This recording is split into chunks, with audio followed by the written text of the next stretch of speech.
Buenas tardes. Yo soy Hugo Ramírez, el editor de la revista Perífrasis. Esta tarde vamos a hablar con Esteban Darré y con Guadalupe Silva. Los dos son de la Universidad de Buenos Aires, de Argentina. Los dos publicaron artículos en nuestra revista sobre revistas.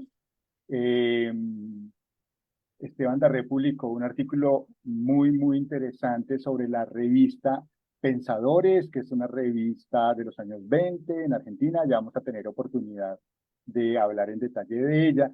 Y Guadalupe Silva publicó con nosotros un artículo sobre una revista cubana muy interesante que se llama Cacharros. Quiero, antes que nada, pues agradecerles por participar, por el trabajo que han hecho sobre revistas, que es súper interesante, muy bonito para todos nosotros. Los editores, los evaluadores mandan conceptos muy bonitos, muy interesantes los dos, y pues por eso se publican y por eso los quisimos invitar esta tarde pues a hablar un rato sobre esto, sobre revistas, sobre censura, sobre este tema. Entonces, nada, quiero pues comenzar como que me cuenten ustedes cómo es el tema del trabajo sobre revistas, cómo llegan ustedes a estos trabajos sobre el interés que puede tener este tipo de corpus, de analizar este material, cómo llegaron a esas revistas específicamente. Entonces, nada, quien quiera puede empezar. Guadalupe, Esteban, muchísimas gracias por participar. Entonces, no sé, Guadalupe, el micrófono.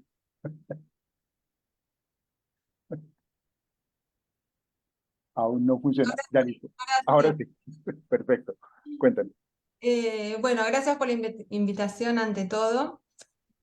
Bueno, con respecto a cómo llego a las revistas en general y a esta revista en particular, eso tiene que ver con, bueno, originalmente mi trabajo de investigación de tesis, que fue sobre literatura cubana, específicamente sobre la obra de José Lezama Lima, creador de la revista Orígenes. Entonces, bueno, la investigación acerca de Orígenes, Lezama Lima, posterior a la tesis, me fue llevando, digamos, de una manera casi inevitable a la revista Diásporas.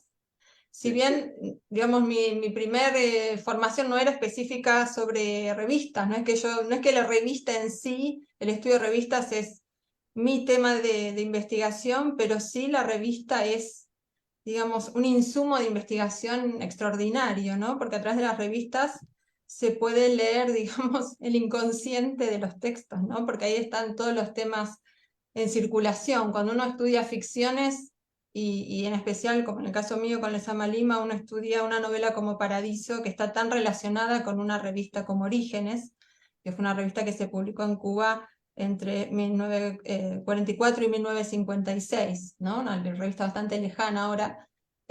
Para mí era importantísimo poder leer los debates, el lenguaje de la época, lo que se discutía, lo que se leía, en fin, las relaciones que existían, todo eso es muy iluminador y, y bueno, creo que eso es lo interesante de las revistas, ¿no? Y bueno, y por ese camino llegué a Diásporas, otra revista fundamental cubana, y de Diásporas a Cacharros hay solo un pasito, ¿no? Cacharros es el tema del artículo mío que está en la revista publicado en Perífrasis. Y bueno, no quiero seguir ya más en detalle, pero digamos que el estudio de revistas, en síntesis, para mí es, digamos, una ventana extraordinaria para comprender esto, ¿no? Digamos, el inconsciente intelectual que está en juego en un momento determinado, en un grupo determinado, ¿no? Bien, eso. En el caso de tu revista, en Pensadores, pues también claramente con un grupo en Argentina, con Boedo, ¿no? En Buenos Aires. Claro, exactamente. Buenas tardes ante todo y también sumarme a los agradecimientos a la revista, Hugo y Laura, también por este espacio en el conservatorio para charlar y desde ya la predisposición de Guadalupe de que conversemos juntos y juntas. Sí, en principio llego a investigar sobre los pensadores, esta revista de los años 20 en Buenos Aires, en Argentina, en el marco de un proyecto doctoral en el que en particular investigo la obra de Elías Castelnuovo, un escritor muy productivo durante esos años y que participó de esta revista y del grupo de Bodeo. De hecho, Castelnuovo en general fue analizado y estudiado en relación con el grupo, no tanto de manera individual, y también desde ese lado, muy en relación con la revista. Dentro del marco de mi tesis o de mi investigación, el foco está en la obra de Castelnuovo, pero me resultaba ineludible trabajar con su participación en Los Pensadores, incluso en revistas previas y posteriores. Y no solo, una vez que empecé a trabajar con los materiales, no solo las participaciones de Castelnuovo en la revista o sus intervenciones en particular, sino el proyecto de la revista en general para ver qué tipo de convergencias o divergencias podía tener con la obra de Castelnuovo. Y con el trabajo con los materiales, en la línea de lo que plantea Guadalupe, si la entendí bien, también encontré que en la revista se hacían explícitas, con mucha claridad, problemas, cuestiones, hipótesis, objetivos o proyectos literarios, que en la obra literaria de Castelnuovo aparecen de una manera mucho más solapada, sutil, compleja. Me resultó interesante ver cómo en la revista, quizás por la inmediatez, habría que pensar por qué, ¿no? Digamos, ¿no? Quizás por cierta inmediatez de trabajar más sobre la coyuntura, quizás por apostar a una intervención más directa o incluso de polémica, es muy importante para la literatura argentina la polémica que establecen desde Los Pensadores y Boedo con Martín Fierro y Florida, donde estaba Oliverio Girondo, incluso cercano a Borges, digamos. Entonces, quizás por todos estos factores, en la revista aparecían con mucha más claridad problemáticas e hipótesis de trabajo que percibían los textos literarios. Esa complementariedad me resultó muy productiva al momento de después volver a los textos literarios de Castelnuovo. Pero bueno, de Claro. alguna manera este es el marco. Sí, sí, es que me gusta mucho porque los dos de hecho caían en otra pregunta que yo tenía y es el hecho de que, claro, cuando uno estudia revistas así en estos términos, claro, mira Cuba y necesariamente piensa en Orígenes, y en Lezama, incluso en las tensiones, por ejemplo, Lezama, Rodríguez Peó cuando se separan y no sé qué. Y en el caso de la literatura argentina, uno piensa es en Martín Fierro y en la importancia de esa revista en la calle de Florida, para el grupo, digamos. Pero eventualmente uno, en general, claro, ¿qué es lo que sucede cuando se construye el canon? Hay muchas revistas que muestran eso que Guadalupe llamaba el inconsciente de los grupos que están ahí y que en general uno no estudia, ¿no? O sea, o no, a ver, digo, uno no estudia, yo no estudio, digamos, o que no suelen ser como un tema de los estudios literarios. Ya en sí misma, el estudio de revistas es raro, pero es súper interesante para reconocer cómo se hacen como esa suerte de galaxias de autores, ¿no? O sea, cómo es que están interconectados unos con otros, quiénes publican, dónde publican, por qué publican allí, qué intereses tienen, pero también esas tensiones entre los autores. Además del caso, por ejemplo, de Cacharros en ese contexto de las revistas, por ejemplo, del siglo XX, comienzos del XXI, revistas virtuales. ¿Qué otras revistas hay? Y un poco pensando en Esteban, además de pensadores, ¿qué otras revistas hay asociadas con ese grupo? ¿Cómo podríamos comentar eso un poco? No sé si Guadalupe quieres comentar. Sí, ¿Cómo? en principio comencé trabajando, perdón, no sé, No, sí, Guadalupe, sigue, sigue. ah, perdón, perdón, por ahí no escuché bien, disculpas, ¿eh? No, por ahí, sí, Guadalupe, Guadalupe. No, perdón, no hay ningún problema. Sí, sí, arrancá. Yo me voy a mutear. Ah, bien, no, perdón, pensé que estas Sí, no son pasa las nada. Sí. cuestiones de la virtualidad, ¿no? Bien, no, muy brevemente, rastreé una prehistoria, se quiere, inmediata de los pensadores, en revistas sobre todo de la vertiente anarquista, que fue la que participó Castelnuovo, como Prometeo, Quasimodo, Nuevos Caminos, en la década del 10, digamos, ¿no? Y en esas revistas participa Castelnuovo junto con otras firmas, otras personas, que van a seguir escribiendo o van a escribir también en Los Pensadores, como Barcos, como Lelio Seno, como Juan Lasarte, también nombres que no son quizás tan Canónicos. gigantes, canónicos exactamente, pero que permiten armar una línea y una continuidad y un mapa o un campo de problemáticas y de pensadores que se van continuando en el tiempo. Y en estas revistas las intervenciones de Castanero son también muy sarcásticas y humorísticas. Si en el tono de la revista no es humorístico en general, también se permiten invectivas muy sarcásticas respecto de los otros, de las otras revistas o los otros emergentes culturales. Y después, en paralelo a los pensadores y con posterioridad, están revistas como Extrema Izquierda, Claridad, que va a ser la continuadora directa de los pensadores durante muchos años, incluso en diálogo con Claridad de Francia o de Europa. La revista Izquierda, la revista Campana de Palo, donde estaba Barletta, Leónidas Barletta. Metrópolis, también dirigida por Barletta. Nervio, Actualidad, Contra. Bueno, hay toda una constelación de revistas que después en los 30 por ahí están algunas de ellas más cercanas al Partido Comunista de la Argentina, pero bueno, que arman todo un complejo de revistas muy vasto e importante para analizar el periodo y en particular, si uno quiere, la beta humorística o crítica de la sociedad. En el caso de Guadalupe, ¿cómo sería eso, por ejemplo, asociado, no sé, con los blogueros, por ejemplo, que era una cosa así? Las revistas a comienzos de los 20, perdón, a comienzos del siglo XX, perdón, y por ejemplo, la relación con los blogueros en Cuba. Claro, bueno, en Cuba la situación de las revistas es bastante particular, ¿no? Es distinta de otros países, porque por empezar en Cuba hay que distinguir lo que son las revistas oficiales de lo que son las revistas no oficiales, vamos a llamarlas así, porque son revistas que están en el borde de la ilegalidad, ¿no? Como esta misma revista Cacharros. Porque para que una revista, digamos, no corra peligro de ser penalizada, porque, digamos, está en el Código Penal contemplado esto, ¿no? Que una revista tiene que tener una inscripción oficial, tiene que estar aprobada y si no, será penalizada, ¿no? La penalización en el nuevo Código Penal, después de la reforma de la Constitución más reciente, de 2019, incluso se endurece, ¿no? El tipo de penalidades que se pueden imponer a cualquier persona que haga una publicación sin aprobación, ¿no? Como puede ser una revista. Entonces, digo, esto es lo primero que hay que distinguir, que hay revistas, digamos, oficiales y revistas no oficiales.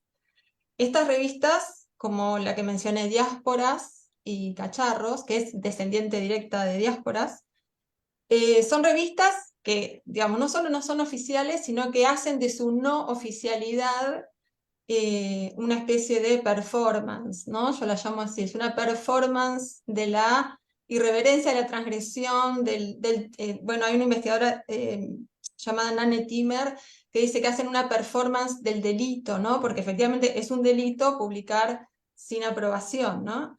En el caso de Diásporas, hacía, digamos, digamos, espectáculo de flagrancia a través de su manera de presentarse como un samizdat, que es un tipo de publicación que existió en la Unión Soviética, que eran publicaciones, digamos, clandestinas, que se pasaban de mano en mano, hechas en máquinas de escribir o en fotocopiadoras, digamos, y copiadas en fotocopias, y que circulaban de una manera, digamos, secreta, ¿no? Obviamente bajo amenaza de castigo. Y Diásporas hace una especie de, nuevamente digo, una performance de ese modo de existencia que era efectivamente una revista, digamos, clandestina, pero en una semi-clandestinidad, porque era de conocimiento público su existencia, ¿no? Lo que pasa es que de alguna manera logró, digamos, zafar del castigo y de la censura más directa, creo yo, entre otras cosas, porque fue muy bien recibida en el exterior, porque también se enviaba vía email a personas que estaban en otros países, y entre ellos investigadores en Estados Unidos, como Daniel Balderston, que viajó con alumnos a Cuba, hizo eventos donde promocionaba, ¿no? Bajo la mirada poco, digamos, poco feliz de los miembros de la cultura oficial, digamos, daba visibilidad a la revista y reconocimiento por parte de investigadores extranjeros, ¿no? Eso creo que de alguna manera un poco protegió a la revista. Sí, Sí, y después en el caso de Cacharros, es una revista que se difundió de otra manera, es un poco posterior. Diásporas se publicó entre 1997 y 2002, y Cacharros entre 2003 y 2005. Ahí hay digamos, hay un rápido cambio tecnológico, digamos, ¿no? Empieza a usarse más la computadora, que era muy difícil tener una computadora en ese momento, pero empieza a usarse más la computadora y hacerse una revista offline, pero digital, ¿no? Y que se pasaba por email, por pendrives, memorias portátiles y demás, que es el caso de esta revista. O sea que me mencionabas los blogs. Yo digo que Cacharros está en medio, digamos, de lo analógico y lo plenamente, digamos, digital online, ¿no? Que sería el blog. Que el blog es otro fenómeno que comenzó justamente en el periodo inmediatamente posterior al de la publicación de Cacharros, a mediados de la primera década del 2000.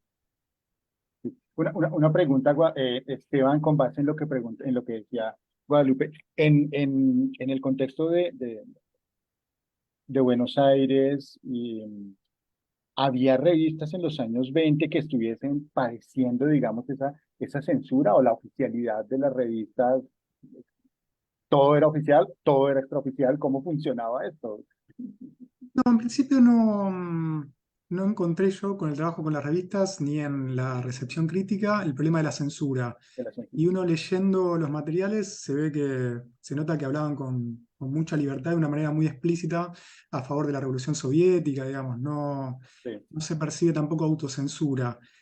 Quizás para pensar que es todavía bastante reciente la apertura democratizadora que implicó en Argentina la ley Sáenz Peña de 1912.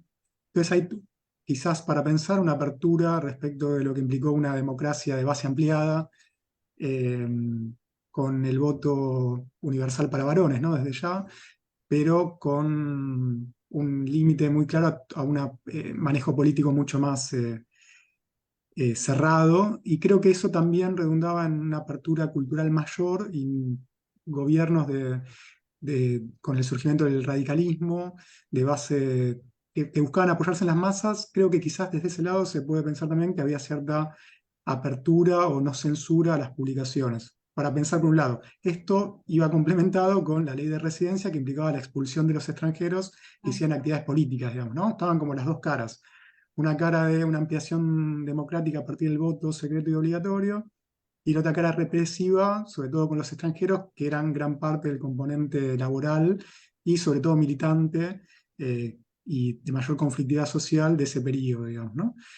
En lo cultural parece que no lo vieron como necesario ese tipo de persecución, y al menos hasta lo que va a ser el golpe del 29, no percibo que haya una persecución o censura abierta de publicaciones. claro, es que de todas maneras cuando uno compara, o sea, en la preparación, digamos, y esto, uno se da cuenta que en- entre pensadores en Buenos Aires y cacharros en Cuba, mal que bien hay 100 años, ¿no? Un poco Ujú. más, poco menos, y entonces las condiciones, por ejemplo, de las discusiones anarquistas en la revista argentina son unas, y las condiciones de las discusiones, no sé, contra el régimen, por ejemplo, en Cuba, a través de Internet son otras, ¿sí? Pero en el fondo son revistas que con esos 100 años de distancia están teniendo las más, pueden llegar a tener incluso las mismas preocupaciones. Mi siguiente pregunta estaba orientada a eso. En el fondo, cuando uno piensa esas revistas, las dos, teniendo en cuenta esa distancia, ponen en tela de juicio, por ejemplo, el statu quo del artista, el statu quo de los aparatos de producción cultural, cómo son los procesos de burocratización de la cultura, cómo es que mal que bien el Estado está mediando en ciertas cosas, y abiertamente decidiendo qué se publica o qué no se publica, o dando becas, dando subvenciones, jugando como soterradamente. Quería que me hablaran de eso, ¿no? ¿Cómo ponen en tela de juicio las cosas en estas revistas, ¿no? El statu quo, por ejemplo, la estética, los valores, comillas, que se deben tener, el deber ser de la estética en estas dos revistas, teniendo en cuenta esos 100 años de distancia. No sé si Guadalupe quieras comentar. ¿Sí? Bueno, en el caso de la revista Cacharros, el enfrentamiento con el statu quo es absoluto, digamos. Mi artículo se llama La vanguardia que ríe, ¿no? Digamos, estos son los dos aspectos, ¿no? Que yo recorté de la revista, su elemento vanguardista y su elemento humorístico, y cómo se conjugan en un discurso, digamos, de beligerancia en el que la militancia está unida a la risa, ¿no? Al humor. ¿Qué papel político juega el humor? Esa era la pregunta en el artículo. Pero uno de los factores esto es el ser una vanguardia. ¿Y qué tipo de vanguardia, no? Presentarse como una vanguardia, pero ¿de qué tipo? claramente no es simplemente una vanguardia estética, porque no se trata solo digamos, de producir rupturas en el terreno artístico o estético literario, ni tampoco, mucho menos, es una vanguardia que se va a enfrentar al sistema del arte o al sistema, digamos, de la cultura.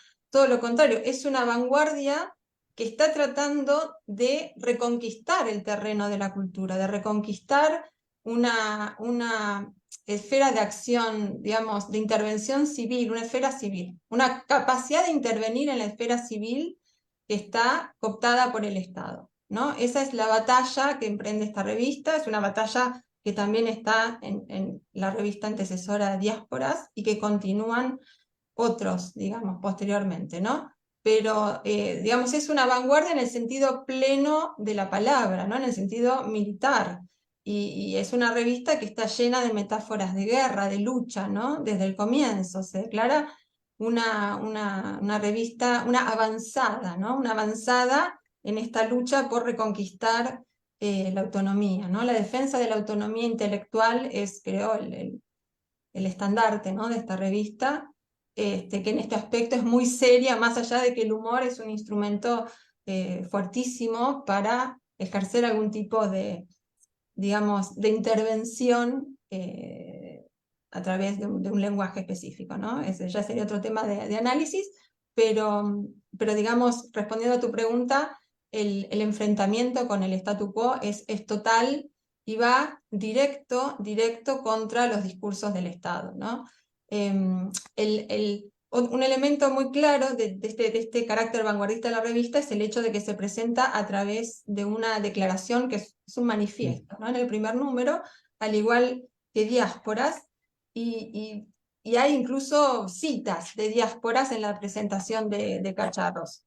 Y hay una cita en particular que les quiero leer de cómo se presentaba Diásporas, porque esto es algo que habla mucho también de lo que es Cacharros. Diásporas se presentaba como una avanzadilla sin, entre paréntesis, táctica de guerra. Ahí hay un juego de palabras entre táctica y sintaxis, ¿no? Sintáctica, pero sin táctica.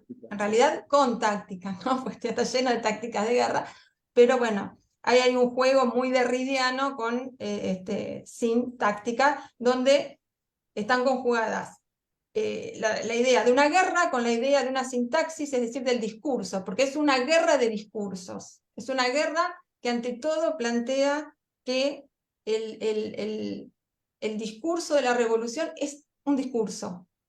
No es una teleología, no es la razón histórica, es ante todo un discurso y un discurso que se impone por el poder. Entonces, todo el trabajo que hacen estas revistas, estos proyectos, porque se definen más que como revistas, como proyectos, son proyectos grupales que incluyen otras acciones. La idea es fundamentalmente hacer una guerra en el terreno de lo simbólico, ¿no? E ir minando, entre otras cosas a través del humor, por ejemplo, ir minando los discursos empoderados, los discursos de poder. Así que bueno, digamos, el enfrentamiento es total. Sí. Esteban. Perdón, Esteban, aquí una cosa que es curiosa, en una revista de comienzos del siglo XXI me hablan de sacaron manifiesto, era de vanguardia, hacía juegos sintácticos casi como decía, o sea, lo mismo que se hizo 100 años antes en Pensadores, ¿no?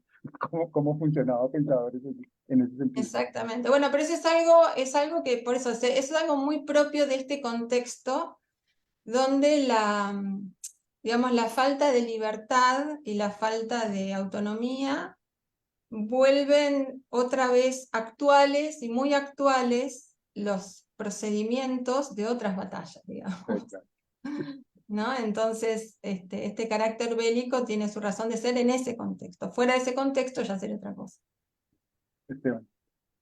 Sí, también como decía Hugo, la revista se propone desde una postura totalmente crítica y combativa del statu quo en varios niveles, en un nivel político, en un nivel económico, en un nivel cultural y específicamente literario también, y distintas manifestaciones del arte, no solo literario, quizás el foco va a estar más puesto en la literatura, pero también hay reseñas artísticas, hay reseñas de películas o hay comentarios, hay divulgación de pensamiento filosófico o ensayístico, más allá de lo literario, dentro de un amplio espectro de discursos críticos del statu quo.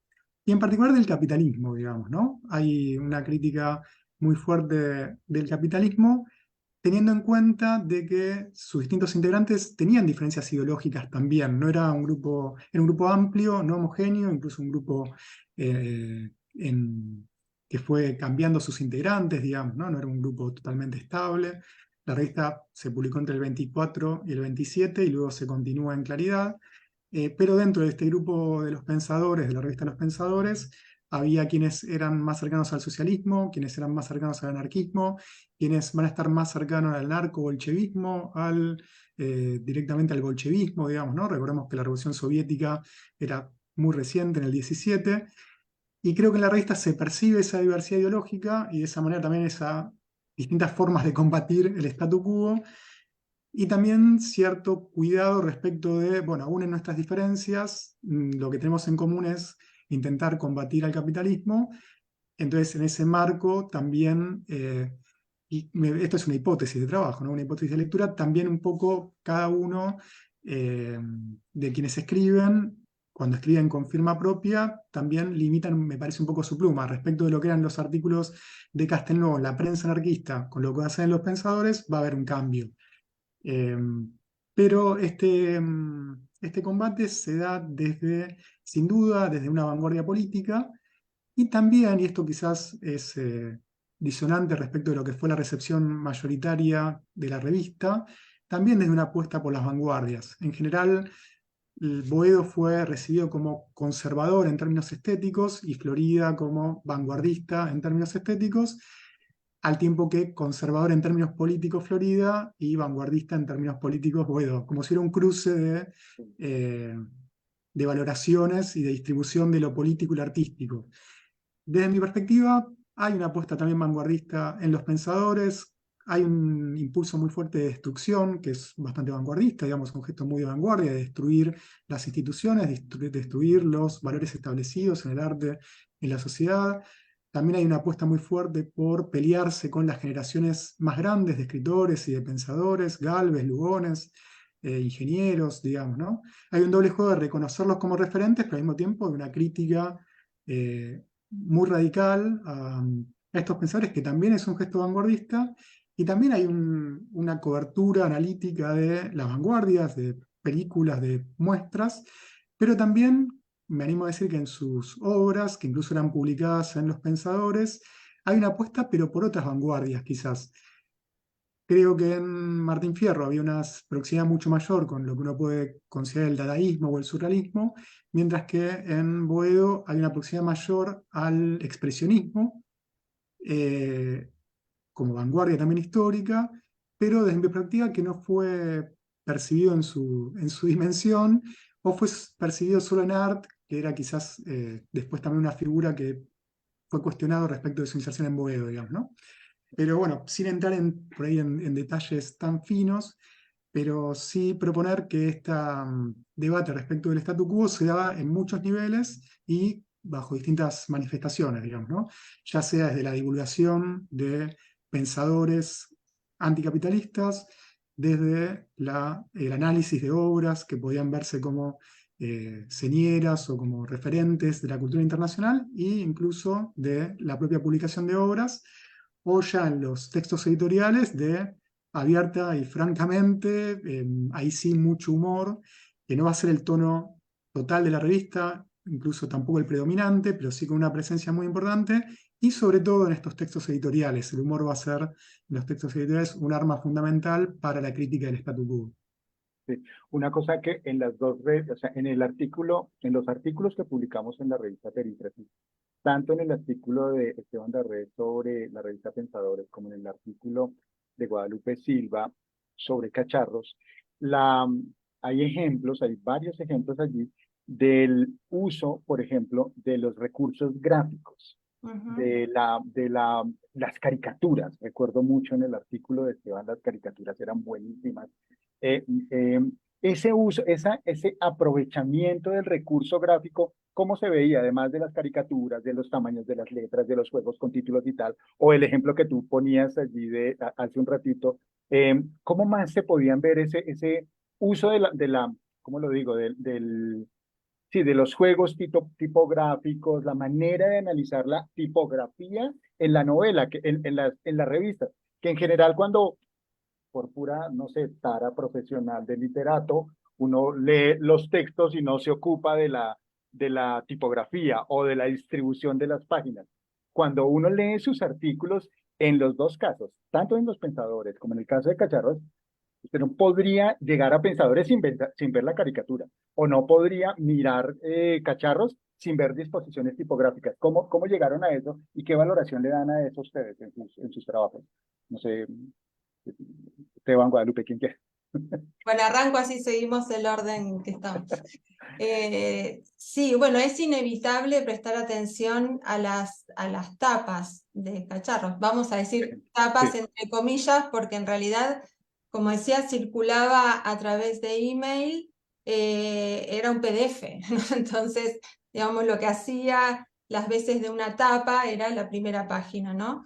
Que es la única sección de la revista que tiene ilustraciones. El resto es puro texto, pero con muchas, digamos, juegos tipográficos, eh, digamos, hechos con las posibilidades que podía prestar el Word, ¿no? Que supongo que sería lo que se usaba. Quiero aclarar que no es una revista de humor, ¿no? Es una revista cultural que yo llamaría una revista cultural de trinchera, pero que no es una revista centralmente humorística, ni mucho menos. El humor es un recurso más, digamos, a los fines de la revista.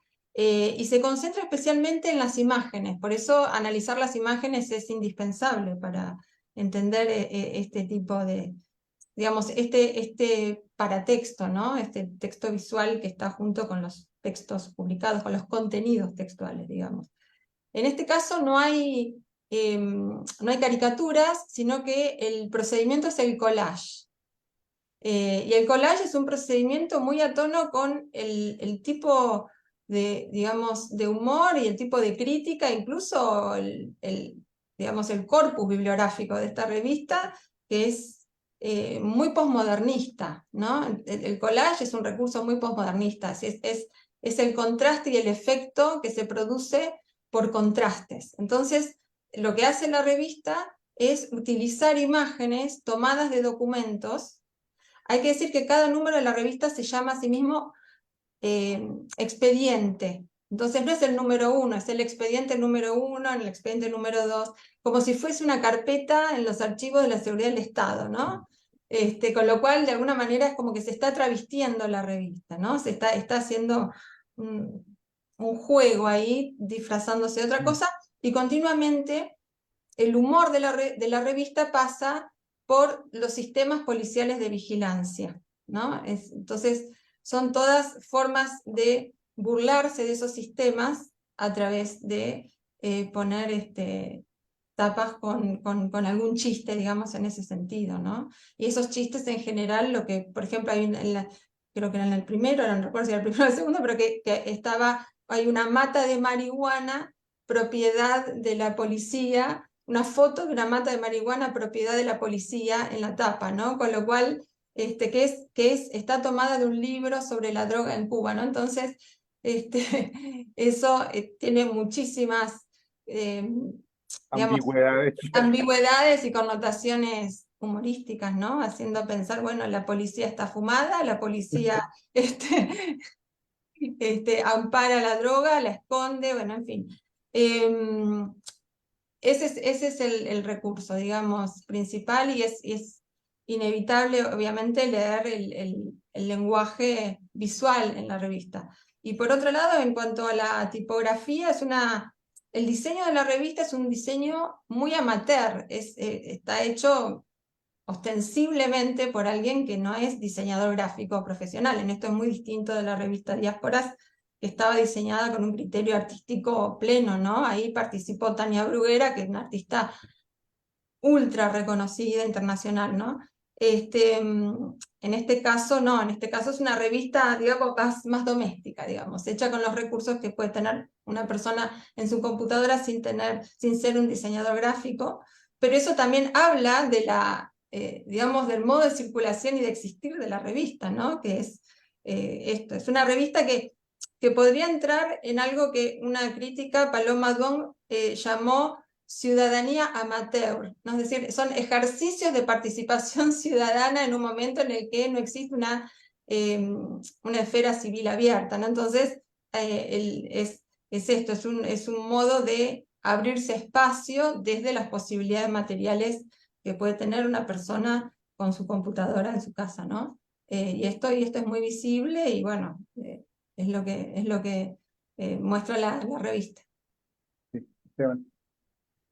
Sí, en principio estamos hablando de una publicación eh, autogestionada de alguna manera por los propios escritores, pero de un nivel técnico para la época comparable al de las publicaciones masivas de periódicos, de diarios, de revistas, de los medios centrales de la época.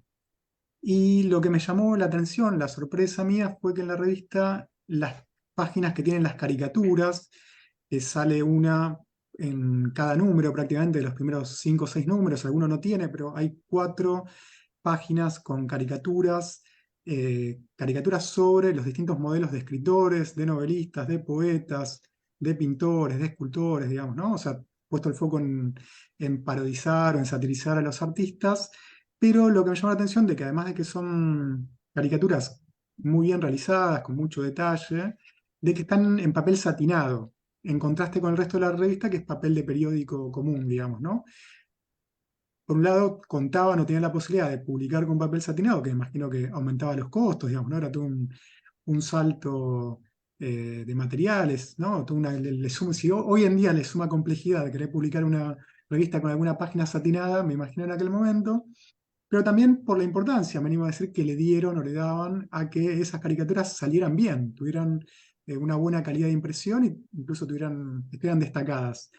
Eh, Después, en lo que es el texto en sí, los pasajes humorísticos o los textos humorísticos respecto de los que no hay diferencia tipográfica, sino que quizás la distribución esté dada por lo que les comentaba antes, de que el gran componente humorístico del texto, no de las imágenes, está en las notas editoriales. Después va a quedar un poco librado a la pluma de cada escritor, pero sin diferenciarlo de otra manera más que con la propia lectura. Eh, y en este punto también a mí me sorprendió cuando fui al material, en el momento en que yo lo leí no estaba digitalizado, era ir a bibliotecas y tampoco era tan accesible el material. Fue una gran sorpresa para mí encontrarme con esas páginas satinadas, con las caricaturas, porque ni en los artículos críticos que había leído que analizaban las revistas, ni en las selecciones que había encontrado de fotocopias de las revistas aparecían estas páginas humorísticas que a mí me parecen muy reveladoras y que también marcan una línea de la revista porque se publican, no es una excepción en un único número, sino que se publican en varios números. Y esto, cuando leí el artículo de Guadalupe, me resonaba respecto del, no me acuerdo Guadalupe, si estoy citando de memoria, quizás me equivoco, pero respecto de la seriedad o la solemnidad del comunismo, digamos, ¿no?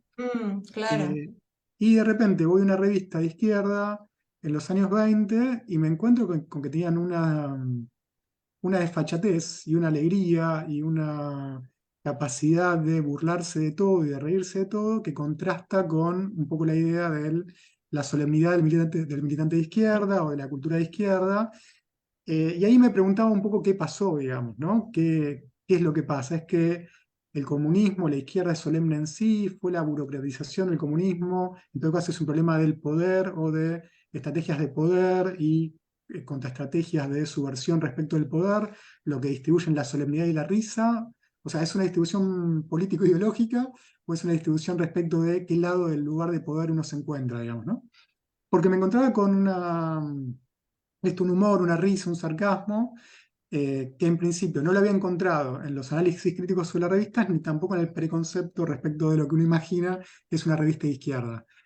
Y creo que, sumo esto nada más, creo que este preconcepto respecto de que el comunismo, la izquierda es solemne y triste, creo que funcionó como un obstáculo epistemológico en el momento de leer a Castelnuovo y a los pensadores, al punto en que, y esa es mi hipótesis con Castelnuovo y también con los pensadores, pasajes que son humorísticos fueron leídos en serio. Se los leyó desde mi perspectiva al revés, lo cual trajo para mí grandes problemas de recepción respecto de la obra de Castelnuovo y de la revista Los Pensadores. Eh, bueno, ese es un poco el espectro de problemas que me parece trae el humor, sobre todo porque estaba muy anclado en su contexto inmediato. Entonces, si uno pierde el contexto inmediato, hay pasajes que se pierde, sobre todo en la literatura, no tanto en la revista, se pierde el referente humorístico. Las revistas creo que lo que me permitieron es recuperar con mayor claridad e inmediatez los referentes humorísticos que en Castelnuovo, en su obra literaria, por las características propias de la literatura, van a estar más velados. Claro, es que, perdón, una cosa, siguiendo lo que estaba diciendo Esteban, es que hay una cosa ahí sobre como varias cosas. Lo primero es sobre la recepción que tiene la revista y el modelo de recepción, porque cuando uno lee la revista con el referente inmediato, entiende el chiste, por decirlo de alguna manera. Si lo lee 50 años después, cree que eso es doctrina y que es dogma y tal, pero pierde de vista el chisme. Hay una cosa sobre la recepción bien interesante de cómo es que se estudian las revistas. Esa era como una pregunta que me surge ahora. Y la otra cosa que también de lo que decía Esteban es, y pensando en el trabajo de Guadalupe, es cuál es el estado, ¿cómo lo digo?, material de los objetos de estudio. O sea, tú decías, no, las revistas no están digitalizadas, o en el caso del trabajo de Guadalupe, no, pues la revista circulaba en USB y a veces se hacían fotocopias, y dice, pero entonces, ¿cómo se llega al material propiamente dicho? En el caso de Guadalupe, ¿cómo llegas a las revistas cacharro? ¿Y cuál es el estado de pensadores? ¿Está digitalizado? ¿Se puede consultar? ¿Se puede ver? ¿Dónde está? ¿Quién hace esa digitalización? No sé, me surge esa pregunta ahí de paso para los dos. ¿No es el estado material de esos productos? Bueno, material en mi caso no sería, se le Sí, está, sí, además, sí, sería cuál es el soporte, ¿no? Donde, sí. a través de qué medio uno llega a esto. Bueno, en el caso de diásporas, por ejemplo, llegué a diásporas, mira, lo tengo acá, lo tenía para mostrar, gracias a esta edición facsimilar que se hizo en España de la revista Diáspora con, bueno, muchos estudios, entrevistas y demás. Este libro fue fundamental. Actualmente igual ya es de acceso abierto online, gracias a que hay repositorios, o sea, digamos, el campo intelectual cubano es transnacional y la web es realmente el lugar, es la gran biblioteca en la que se recopila muchísimo de lo que o se hubiera perdido o se perdió materialmente en Cuba, o lo que no se puede publicar, en fin, ¿no? O cosas que a lo mejor no llegan de Cuba hacia afuera, en fin, digamos, hay bibliotecas enteras en sitios que recopilan materiales. En el caso de Cacharros, yo la descargué de un sitio que se llama Incubadora, eh, Jugador. Incubadora, que obviamente es un juego de palabras, ¿no? Incuba, Cuba con letras mayúsculas, Dora. Que es también, bueno, donde la idea de incubadora, ¿no? Es donde se gesta una nueva cultura, digamos, de la diáspora. Y después otro lugar de archivo muy importante también es la revista Rialta, que es una revista que está en continuidad, por la gente que participa en esa revista, está en continuidad. Por ejemplo, ahí está, publica Carlos Aguilera, el mismo Alberto Aguiar Díaz también publica ahí, que es el creador de Cacharros. Digamos, Rialta es una revista que está en continuidad con estas revistas y que además se encarga de publicar muchísimos materiales, ¿no? Revistas que hubieran sido inhallables, sino. Para el caso de Esteban. Sí, en el momento en que consulté los materiales no estaban digitalizados todavía, hay algunas fotocopias de distintos seminarios o materias, y va mi agradecimiento al CEDINSI, al Centro de Investigaciones de la Cultura de Izquierdas, que accedí al material original en su biblioteca, en 2 tomos encuadernados con todos los números. Y ahora sí, ya hace muy poquito, este año o el año pasado, sí, un grupo de investigación que se llama AIRA, AHIRA, que tiene una página donde digitaliza y publica revistas, sobre todo de Argentina, o principalmente de Argentina, si bien creo que tiene algo de otros lugares, no estoy seguro, pero sí, sin duda, tiene muchísimo material de Argentina. Ahí sí publicaron la colección completa de Los Pensadores, de la segunda época, que es donde no solo hay eh, publicación de textos extranjeros, sino también la producción propia de los escritores argentinos y de los intelectuales argentinos. De todas formas, bueno, creo que el contacto, sobre todo para un investigador, ¿no? El contacto, si es posible, con la fuente original es fundamental. Por ejemplo, lo que comentaba antes, la página satinada a color Claro.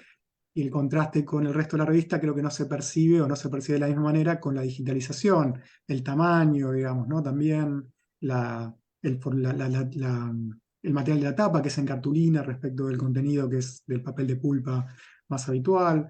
Eh, Así que bueno, sin duda que el material digitalizado ahora me permite un acceso mucho más fácil al momento de querer releer o profundizar aspectos que cuando fui a la biblioteca no fiché o no miré, o quiero chequear una cita o ver el artículo entero, permite una agilidad impresionante y es un gran recurso.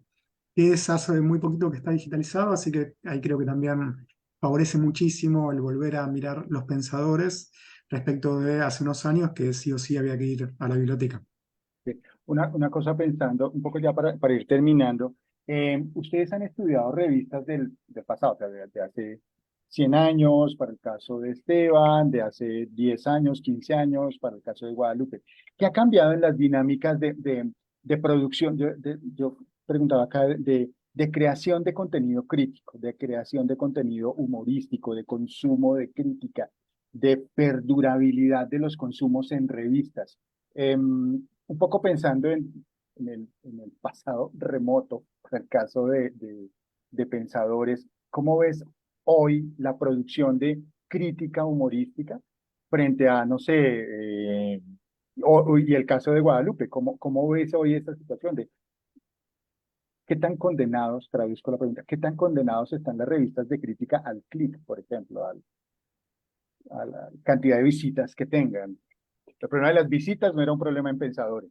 Eventualmente el problema de las visitas sí podría ser un problema en cacharros. ¿Cómo ven ustedes eso hoy en las revistas de crítica? Bueno, Cacharros en realidad tiene una sobrevida, digamos, porque Cacharros es una revista que se empezó a estudiar hace relativamente poco. Lo mismo pasó con Diásporas, hubo una explosión de estudios sobre diásporas cuando salió publicada la edición facsimilar, ¿no? De pronto se tomó conciencia digamos, del volumen en el sentido de la importancia intelectual que tiene esta revista, o que tuvo esta revista entre el año 97, fines del siglo XX, comienzos del XXI, ¿no? Y Cacharros empezó a ser estudiada hace algunos años.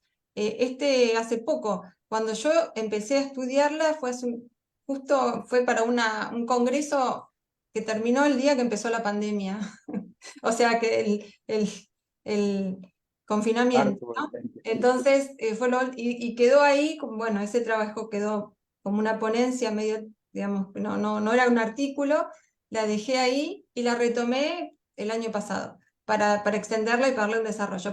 En ese lapso de tiempo ya se habían publicado varios artículos, es decir, que había, por razones, no sé, posiblemente similares a las mías, es decir, gente que había estudiado diásporas y por una cosa u otra fue llegando a esta revista, surgió un interés, ¿no? Entonces ahora sí hay ya un pequeño cuerpo de estudios sobre esta revista, bien, más interesante.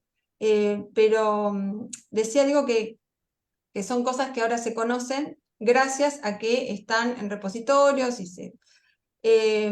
pero digamos, en cuanto al desarrollo de las publicaciones, yo creo, ahí me aventuro un poco porque no es que estoy estudiando en este momento las revistas cubanas, pero sí veo que hay un desarrollo de lo digital, o sea, la publicación digital es la más viable por el tipo de sociabilidad que se establece entre personas que viven en distintos países o que se comunican con Cuba sin residir en Cuba, o a la inversa, que están en Cuba y se comunican con gente que está en el exterior. Entonces, por esta condición, digamos, tan abierta, de fronteras tan imprecisas, pese a todos los esfuerzos que se hacen por mantener fronteras cerradas. Digamos, la propia dinámica de la vida cultural cubana en este momento es de perforar fronteras continuamente. Esa necesidad hace que el medio digital sea el más viable, tanto por eso como por lo económico, ¿no? Así que bueno, esa es la situación hoy. En ese sentido hay muchísimos espacios de todo tipo, digamos, tanto literarios, poéticos, como de información y de denuncia.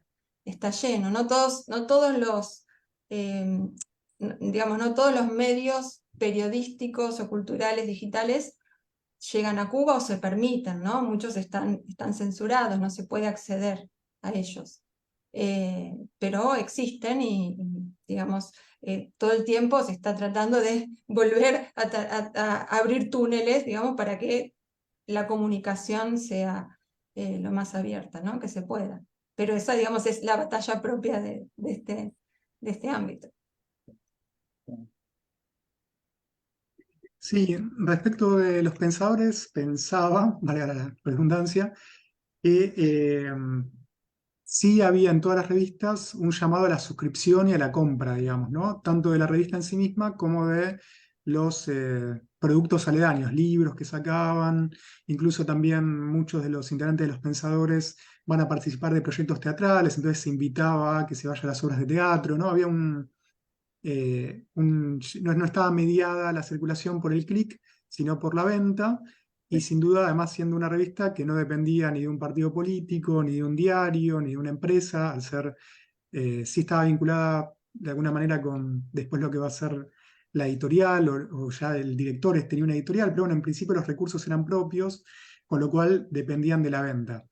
Una revista que logró mantenerse 3 años en el tiempo, con tiradas de miles de ejemplares, incluso yo no sé, tendría que chequearlo, pero decenas de miles de ejemplares, una llegada importantísima. Pensemos en la Buenos Aires de hace 100 años, el nivel de analfabetismo que podía haber y de inmigración también, de cuántos podían leer en castellano una revista de estas características, lo cual da la dimensión de lo que implicó el proyecto de los pensadores y su éxito de ventas, digamos, ¿no? Realmente, si pudo sostenerse en el tiempo durante ese lapso y después continuarse en Claridad, fue porque se vendía, digamos, ¿no? Y ese tiraje que tenía.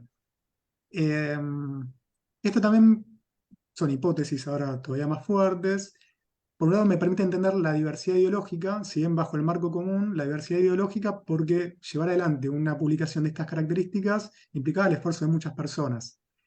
En contraste, me animo a pensar ahora con la relativa facilidad que tenemos cada uno de nosotros de si quiere hacer circular sus publicaciones, sus textos, su producción, está mucho más a la mano el celular y armarse un perfil, un blog, etcétera, y difundir, hacer publicidad, mandar el enlace, que me parece lo que era en aquel momento. Necesariamente implicaba una dimensión colectiva que ahora tal vez no, y eso tal vez para pensar, ¿tenemos hoy en día en Buenos Aires algo parecido a los pensadores, algo parecido a Martín Fierro?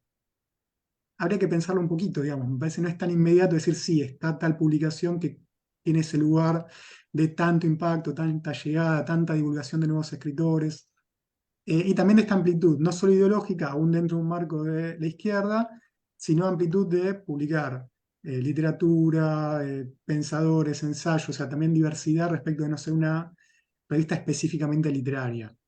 Quizás me animo a pensar hoy una deriva más hacia las redes sociales o hacia Internet, y también me animo a decir más en términos individuales. Quizás hoy no hay tanto revistas, sino personas intelectuales o escritores que tienen en las redes quizás una forma de divulgación, o si no, sí revistas que puedan depender de los medios de comunicación, revista ENIE en Argentina, el Suplemento Cultural de la Nación, revistas que dependen de universidades como Anfibia, quizás hay una institucionalización en detrimento de cierta autogestión, por ponerlo quizás en términos un tanto esquemáticos. Pero bueno, algunas ejes o variables para pensar algo que no tengo tan pensado, digamos, ¿no? Que estoy pensando un poquito ahora también en voz alta.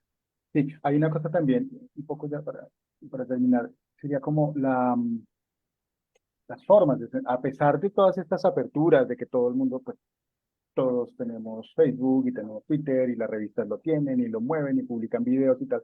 También hay unas formas muy sutiles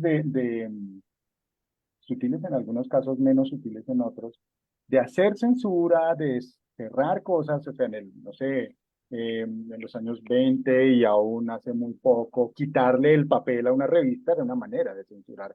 No permitir que haya circulación libre en Internet también es una manera. Eh, Esas las sutiles. Hay otras que yo pensaba, por ejemplo, el caso de Charlie Hebdo en 2015, pues es una cosa así aterradora, aberrante, horrorosa. La censura, ¿cómo funciona hoy?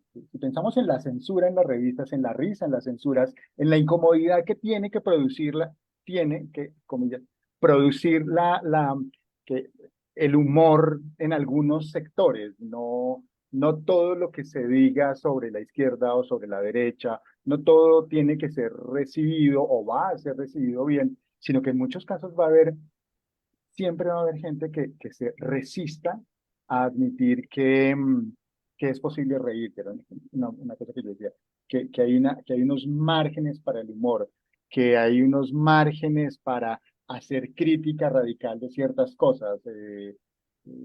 Ayer liberaron a una persona que estaba secuestrada por Hamas en Palestina, a una señora israelí, y ya hoy estaban diciendo que ella es culpable de, no sé, changos, en cuestión de horas se convirtió en la mala, estaba secuestrada y ya es la mala. Es muy duro esto de las redes y la libertad en las redes. En realidad, cómo funcionarían hoy esas formas sofisticadas más o menos de censura, ¿no? Hablamos de las redes y de la libertad en las redes, pero, pero Al Jazeera la quieren quitar en Israel. ¿Sí me explico? O sea, o cierran cierto tipo de noticias, o nos orientan el pensamiento de alguna manera. ¿Cómo ven ustedes eso en las revistas en la actualidad? Un poco para ir cerrando esto y trayendo esta discusión al presente. Bueno, es un En tema Cuba hay muy leyes de amplio. paganos. Chao. Es un tema muy amplio. No sé si tengo autoridad para responder, pero doy mi punto de vista, ¿no? Em, yo creo que el humor en sí no tiene ideología, ¿no? O sea, el humor se puede practicar en cualquier sentido. El humor además se puede revertir en todo momento. Al no tener ideología, digamos, puede haber humor pese a la mala fama de la izquierda, ¿no? De ser moralista y aburrida y seria, el humor se puede ejercer en cualquier sentido. Pero así como se puede ejercer en cualquier sentido, siempre se va a topar con un límite, ¿no? Uno ve más fácil cuando el límite lo impone aquel con el que uno no está de acuerdo. Pero si alguien hace bromas sobre la mujer o sobre no sé, cuestiones raciales y demás, uno reacciona y es uno el que pone el límite. Siempre hay un límite para el humor. Ahora, ¿quién pone ese límite o quién ejerce más que un límite, un acto de censura?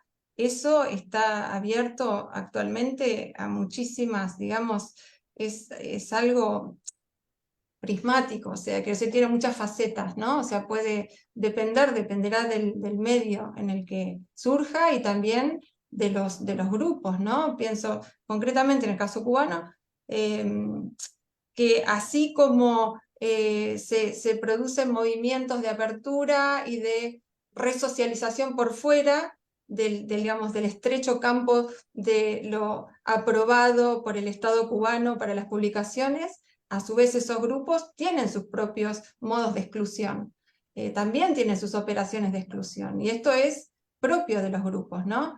Y también ejercen sus rechazos.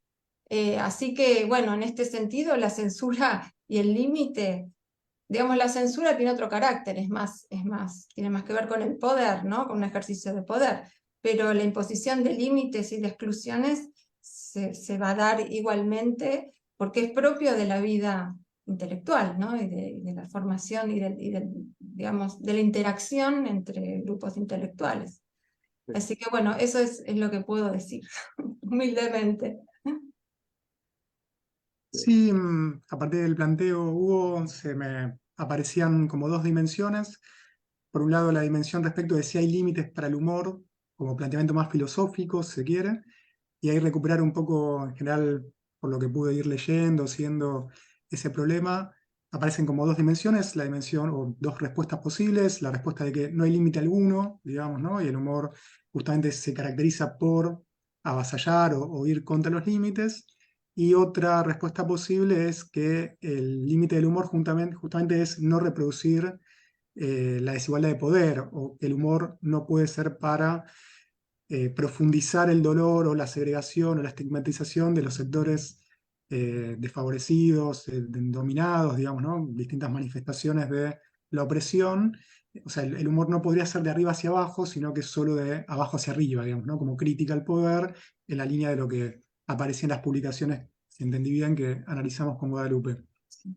Eso en un plano más filosófico, si se quiere. Y después en un plano más concreto, igual, perdón, Hugo, no sé si querías decir algo.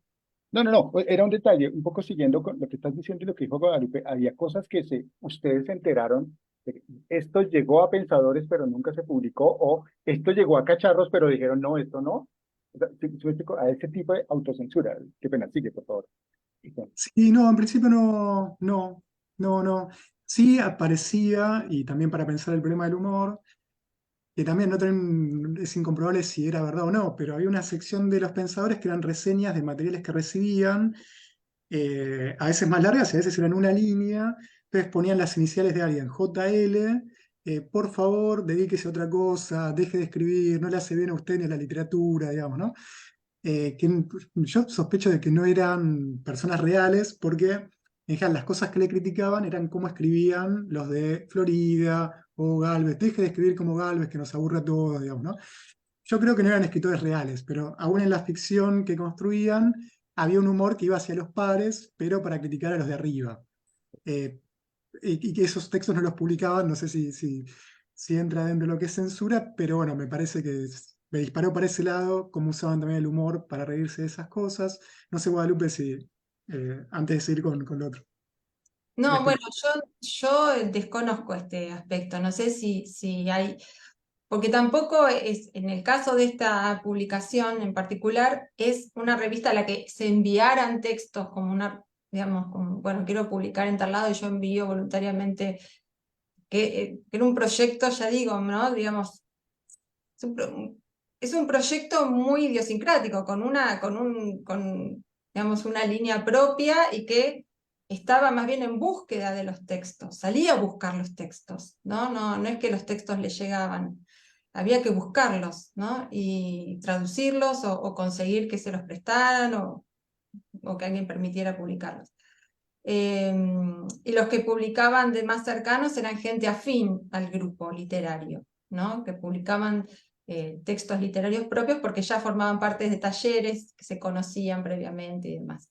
Pero desconozco realmente puede ser que hubiera algún rechazado. Eso tranquilamente, pero no lo puedo saber, no lo sé. Habría que averiguar. listo, Esteban, muchísimas gracias. Guadalupe, muchísimas gracias. Esteban, por escribir sobre los pensadores y obligarnos a pensar en una revista de los años 20, en otra, además de Martín Fierro, muy bien. Y Guadalupe, muchísimas gracias por de verdad pues abrir esa ventana para mirar cacharros, cacharros que es muy bonito, el título es buenísimo, es cacharro con paréntesis, cacharro. Es muy, Exacto. muy bonito el juego. Nada, muchísimas gracias pues, por el trabajo que hacen sobre revistas. Casi nadie estudia revistas. Es una cosa súper bonita. Es muy importante eh, hablar de las revistas, de cómo se construyen esas constelaciones de gentes que van llegando a las revistas, entrando, saliendo, publicando, poniendo temas, obligando a pensar el statu quo de los artistas, de los aparatos de producción cultural y tal. Muchísimas gracias de verdad por sus trabajos. Fue una gran alegría leerlos. Los conceptos de los jurados fueron muy, muy, muy interesantes, de los pares externos.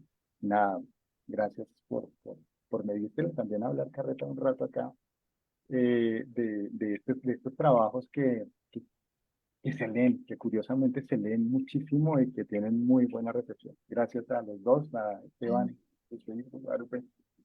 Muchas gracias por la invitación, por este diálogo y bueno, me alegro mucho de que hayamos contribuido a un tipo de estudios que, según decís, no se practica mucho en Colombia.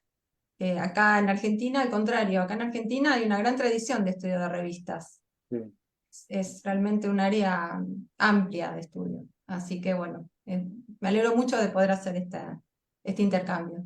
ok, Muchas bueno, gracias, Hugo, Laura, Guadalupe, y a la revista desde ya, y a los evaluadores, y a todos los que trabajan para que la publicación salga ahí también. Muchas gracias y desde ya por este espacio en el conversatorio. listo. Chao.